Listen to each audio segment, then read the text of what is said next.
Welcome to Aishwarya academy Attur. நாங்கள் ஸ்ரீனிவாசன். இன்றைக்கி பார்த்தீங்கன்னா ஜியாகிரஃபியில் இந்தியன் ரிவர் சிஸ்டத்துடைய பார்ட் 2 பற்றி பார்க்க போகிறோம். இதில் நம்ம ஏற்கனவே பார்த்தது என்ன, வட இந்தியார்கள், அதாவது இமயமலை ஆறுகள் அப்படின்ற கான்செப்டை பற்றி பார்த்துருப்போம். அது கூடுதலாக நம்ம என்ன பார்த்துருப்போம்னா மகாநதி பற்றி பார்த்துருப்போம். இப்போ கோதாவரி அப்படின்ற ஒரு ரிவரை பற்றி பார்க்க போகிறோம். இந்த கோதாவரி ரிவர் அப்படின்றது தென்னிந்திய பகுதியில் பாயக்கூடிய மிக முக்கியமான ரிவரும் கூட. அது மட்டும் இல்லாமல் இது தென்னிந்தியாவில் பாயக்கூடிய மிக நீளமான நதியும் கூட. ஓகேங்களா? ஓகே, இப்போ இந்த கோதாவரி ரிவரை பொறுத்த வரைக்கும் தேபகரப் இந்தியாவின் மிக நீளமான நதின்னு சொல்லணும். எந்த அளவுக்கு நீளம் அப்படின்னு பார்த்தீங்கன்னா 1465 கிலோமீட்டர் நீளம் வரைக்கும் பாய்ந்து கொண்டு இருக்கிறது. அது மட்டும் இல்லாமல் இதன் மறுபெயர் விருத்தகங்கா என்றும் அழைக்கப்படுகிறது. விருத்தகங்கா, ஒவ்வொரு நதியினுடைய சிறப்பு பெயர் ஒன்று இருக்கும் இல்லையா? அது கண்டிப்பாக பார்த்துக்கோங்க. அது மட்டும் இல்லாமல் இந்த ஆறு ஆந்திராவின் மிக முக்கியமான நதி. இதனுடைய துணையாறுகள் பூர்ணா, பெண்கங்கா, இந்திராவதி, தால், சாலமி, இது எல்லாமே இந்த கோதாவரியுடைய மிக முக்கியமான துணையாறுகளாக கருதப்படுகின்றன. இந்த ஆறு ஒரு இடத்துல பிரியுது. என்னவா பிரியுது? ராஜமுந்திரிக்கு அருகே ஒரு பிரான்ச் கௌதமி என்றும் மற்றொரு பிரான்ச் வசிஷ்டா என்றும் 2 கிளைகளாக பிரிந்து செல்கிறது. இந்த கௌதமி, வசிஷ்டா இந்த 2 கிளைகளுக்கும் நடுவே பார்த்தீங்கன்னா ஆத்து மணல் அப்படியே கொட்டி கிடக்குதுங்க. இந்த ஆத்து மணல் நல்லா பாருங்க, எப்படி கொட்டி கிடக்குது? ஒரு முக்கோண வடிவத்தில் கொட்டி கிடைக்கிறது. எனவே இதை என்னன்னு சொல்கிறோம்? ட்ரையாங்குலர் ஷேப் ஆஃப் வண்டல், அதாவது வண்டல் படிவுகள், முக்கோண வடிவ வண்டல் படிவுகள் அப்படின்னு சொல்கிறோம். அதை ட்ரையாங்குலர்னு சொல்கிறதுக்கு பதிலாக நம்ம டெல்டான்னு சொன்னால் கரெக்டாக இருக்கும். அப்போ என்னதுங்க? கௌதமி மற்றும் வசிஷ்டா என்ற 2 கிளை நதிகளுக்கு நடுவே இந்த டெல்டா அமைந்துள்ளது. என்ன டெல்டா? கோதாவரி டெல்டா. இந்த கோதாவரி டெல்டாவில் ஃபுல்லாக ஆத்து மணல் குட்டி கிடக்குதா? அப்போ நடுவில் என்ன இருக்குது? கொல்லேரி ஏரி ஒன்று அமைந்துள்ளது. கொல்லேரி ஏரி என்பது ஒரு ட்ரிங்கிங் வாட்டர், நன்னீர் ஏரி அப்படின்னு சொல்லுவோம். சரிங்களா? என்னங்க கொல்லேரி ஏரி என்றால் குடிக்கக்கூடிய சுத்தமான தண்ணீர். அந்த ஏரி ஒன்று அமைந்துபட்டுள்ளது அப்படின்னு சொல்லலாம். அது எங்கே இருக்குன்னு கேட்டிருக்காங்க. கோதாவரியின் டெல்டா பகுதியில் உள்ள நன்னீர் ஏரியானது கொல்லேரி ஏரி. இல்லை கொஷின் பிளேட்டு கூட மாற்றி கேட்கலாம். கொல்லேரி ஏரி என்பது எந்த நதியின் டெல்டா பகுதியில் அமைந்துள்ளது?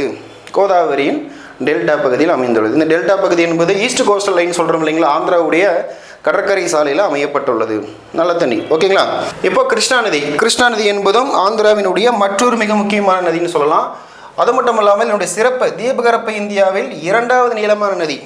சரிங்களா? அதாவது தேபகரப் இந்தியாவில் கிழக்கு நோக்கி பாயும் ஆறுகளில் மிக நீளமான நதிகளில் 2வது இடத்துல இது இருக்குது அப்படின்னு சொல்லணும்.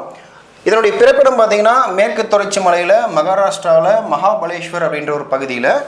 2வது மொத்த நீளம் 1400 கிலோமீட்டருங்க. ஆந்திராவின் மற்றொரு முக்கியமான நதி இதுவும் கூட. இதன் துணையாறுகள் கொய்னா, பீமா, முசி, துங்கபத்ரா, துங்கா ப்ளஸ் பத்ரா 2 துணைகளும் சேர்ந்து மிகப்பெரிய ஒரு ரிவராக ஃபார்ம் ஆகிட்டு இருக்கு. ஓகேங்களா? அப்போது கிருஷ்ணருடைய மிக நீளமான மிகப்பெரிய ஒரு துணை நதி என்றால் துங்கா மற்றும் பத்ரா, துங்கபத்ரா தான். அதனால தான் பெரியதுன்னு போட்டிருக்கேன். மற்றும் பெடவாறு அப்படின்னு சொல்லலாம். ஓகேங்களா? இந்த நதிகள்லாம் பார்த்துக்கோங்க. இறுதியாக இந்த நதியானது கலப்பது என்பது வங்காள விரிகுடாவில், அதாவது ஈஸ்ட் நோக்கி பாயுது. அது கலக்கக்கூடிய இடம் பார்த்தீங்கன்னா ஒரு பேர் இருக்குது, ஹம்சல தேவி அப்படின்னு சொல்கிறோம். ஹம்சல தேவி. ஓகேங்களா? அடுத்த நதிக்கு போகலாம். காவிரி, தமிழ்நாட்டின் மிக முக்கியமான நதி காவிரி. அது மட்டும் இல்லாமல் தென்னாட்டின் கங்கை என்றும் அழைக்கப்படக்கூடிய இந்த நதியினுடைய பிறப்பிடம் எங்கன்னு பார்த்தீங்கன்னா மேற்கு தொடர்ச்சி மலைக்கு போயிடுறீங்க. அங்கே கர்நாடகா, அங்கே குடகுமலைன்னு ஒன்று இருக்கும். சரிங்களா? குடகுமலை ஒரு பாட்டு கூட இருக்கும். சரிங்களா? ராமராஜன் பாட்டு. அந்த குடகுமலை எங்கன்னா மேற்கு தொடர்ச்சி மலையில் கர்நாடகா பகுதி, அங்கே குடகுமலை. அந்த குடகுமலையில் ஒரு ஸ்பெஷலான ஒரு நீர்வீழ்ச்சி ஒன்று இருக்குது. அதுக்கு பேர் தான் தலைக்காவிரி. தலைக்காவிரி. இப்போது இதனுடைய நீளம் பார்த்தீங்கன்னா 800 கிலோமீட்டர். தோராயமாக கர்நாடகாவில் ஒரு 400 கிலோமீட்டர், தமிழ்நாட்டில் ஒரு 400 கிலோமீட்டர், ஆக மொத்தம் 800 கிலோமீட்டர் வரைக்கும் இந்த நதியானது பாய்ந்து கொண்டு இருக்கிறது.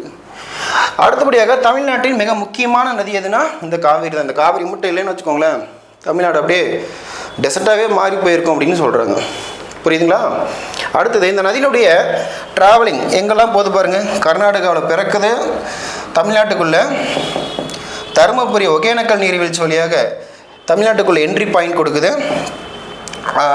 அதுக்கப்புறமா சேலம் மேட்டூர் டேம் நம்ம அடைச்சி வச்சு நம்ம ஓப்பன் பண்ணதுக்கப்புறம் ஈரோடு பவானி போகுது, அங்கேருந்து நாமக்கல் போகுது, அங்கேருந்து கரூர்லேருந்து திருச்சி போகுது, திருச்சியிலேருந்து தஞ்சாவூர் போகுது, தஞ்சாவூர் போனதுக்கு அப்புறமா பூம்புகார் வழியாக வங்காள விரிகுடாவில் கலக்கிறது. அப்போ பார்த்துக்கோங்க எத்தனை டிஸ்ட்ரிக்ட்டுக்கு நமக்கு வந்து இம்பார்ட்டன்ட் சோர்ஸ் ஆஃப் ரிவராக இந்த காவிரி இருக்குதுன்னு பார்த்துக்கோங்க. சரிங்களா? அப்போ முக்கியமாக சொல்லவே தேவையில்ல, தஞ்சாவூர் பகுதின்றது பவுல் ஆஃப் ரைஸ்ன்னு சொல்கிறோம். அதாவது அரிசி கிண்ணம்னு சொல்லக்கூடிய அளவுக்கு தமிழ்நாட்டுக்கே அரிசியை வாரி வழங்குறது அந்த இடம் தான். அங்கே மட்டும் இந்த காவிரி ரிவர் மட்டும் பாயல் அப்படின்னா அந்த அரிசின்றதுக்கு ஒரு வேர்டு அங்கே இருக்காதுன்னு வச்சுக்கோங்களேன். ஓகே, அப்போது இந்த காவிரி ஆற்றின் துணையாறுகள் என்று அழைக்கப்படக்கூடிய சில நதிகள் என்றால் பாருங்கள், பவானி, நொய்யல், அமராவதி, ஹேமாவதி, ஹராங்கி மற்றும் கபினி, இது எல்லாமே காவிரி நதியின் துணையாறுகளாக கருதப்படுகின்றன. பிரிவினைனா ஒரு ரிவர் ஒத்துமையாக போயிட்டுருக்கு, திடீர்னு ஒரு இடத்துல வந்து 2 கிளைகளாக பிரிஞ்சு போய் மறுபடியும் ஒன்று சேர்ந்துக்கும். அந்த 2 கிளைகளாக பிரிந்த பின்பு 2 கிளைகளுக்கும் நடுவே ஏதாவது ஒரு கோயிலோ ஒரு புனித தீவோ ஏதாச்சும் ஒன்று உருவாயிருக்கும் இல்லையா? அதை பற்றி இப்போ படிக்க போகிறோம். பிரிவினை அப்படின்னா 2 இடங்களில் பிரியுது. ஒன்று கர்நாடகாவில், இன்னொன்று தமிழ்நாட்டில் திருச்சி பகுதியில். பிரிவினை பார்த்திங்கன்னா ஸ்ரீரங்கப்பட்டினம் என்ற ஒரு பிரிவாகவும் இன்னொன்று சிவசமுத்திரம் என்ற மற்றொன்று பிரிவாகவும் பிரிந்து செல்கிறது. பிரிந்து சென்று நடுவே ஒரு புனித ஆற்று தீவினை உருவாக்குகிறது.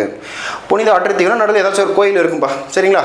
அடுத்தபடியாக தமிழ்நாட்டில் திருச்சி பகுதியில் வந்து பார்த்திங்கன்னா ஒரு கிளை கொள்ளிடமாகவும் மற்றொரு கிளை காவிரியாகவும் பிரிந்து சென்று இடையே ஸ்ரீரங்கம் டெம்பிள் அமைய காரணமாக உள்ளது. ஓகேங்களா? இப்போ எப்படி 2ஆக பிரிஞ்சது, அதேமாதிரி மறுபடியும் ஒன்று சேர்ந்து எங்கே போய் கலக்குறாங்க?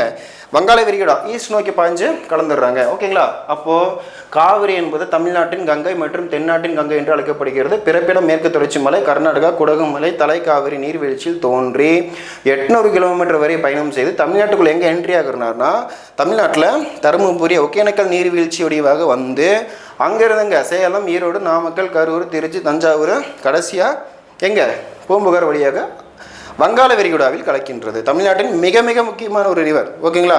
பொதுவாக நீங்கள் ஜியாகிரஃபி படிக்கும்போது மேப்பை வச்சுக்கணும். கூடுதலாக நீங்கள் ப்ரீவியஸ் இயர் கொஷின்ஸ் ஒரு 2-3 வருஷத்துக்கு முன்னாடி வரைக்கும் கேட்ட கொஷின்ஸ்லாம் கலெக்ட் பண்ணி ப்ராப்ளம் சால்வ் பண்ணி பார்த்துருங்க. அப்போ தான் பழசு என்னன்னு தெரிஞ்சுக்காமல் நம்மளால் புதுசு எதுவுமே நம்மளுக்கு க்ரியேட்டிவாக படிக்க முடியாது. ஓகே, அடுத்தபடியாக நர்மதை ரிவர் பற்றி சொல்ல போனால் தீபகற்ப இந்தியார்களில் மேற்கு நோக்கி பாயுமார்கள் மிக நீளமானது. இதனுடைய ஸ்பெஷல் இதுதான். அது மட்டும் இல்லாமல் இதனுடைய பிறப்பிடம் மத்திய பிரதேசத்தில் அமர்கண்டக் பீடபூமியில் இதனுடைய உற்பத்தி ஆரிஜினேட் ஆகுது. 2வது இதனுடைய நீளம் 1312 கிலோமீட்டர்.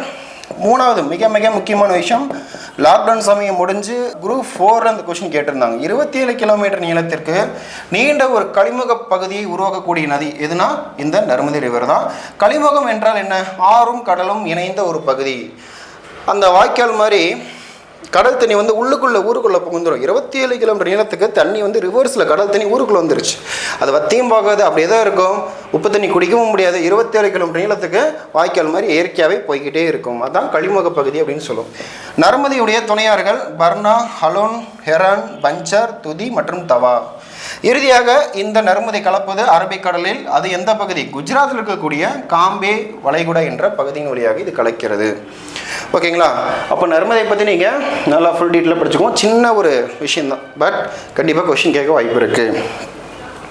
மேக்ஸிமம் கொஷின் என்ன கேட்குறாங்கன்னா ஆட் அண்ட் அவுட்ஸ், அதாவது பொருந்தாத ஒன்றை தேர்வு செய்ய அப்படின்ற மாதிரி தான் கேட்குறாங்க. உதாரணத்துக்கு கீழ்கண்டவற்றில் எது தீபகற்ப இந்திய ஆறுகளில் பொருந்தாத ஒன்று, அல்லது தீபகற்ப இந்திய ஆறுகளில் மேற்கு நோக்கி பாயுமாறுகளில் பொருந்தாத ஒன்று, இந்த மாதிரி டிஃப்ரெண்ட் ஆங்கிளில் டிஃப்ரெண்ட்டாக தான் கேட்குறாங்க. எதுவுமே டைரக்ட் கொஷின்ஸ்லாம் இப்போலாம் வரதே கிடையாது. அடுத்தது தபதி. பிறப்பிடம் மத்திய பிரதேசம், பெட்டூல் மாவட்டம், முல்டாய் பகுதியில் பிறக்குது.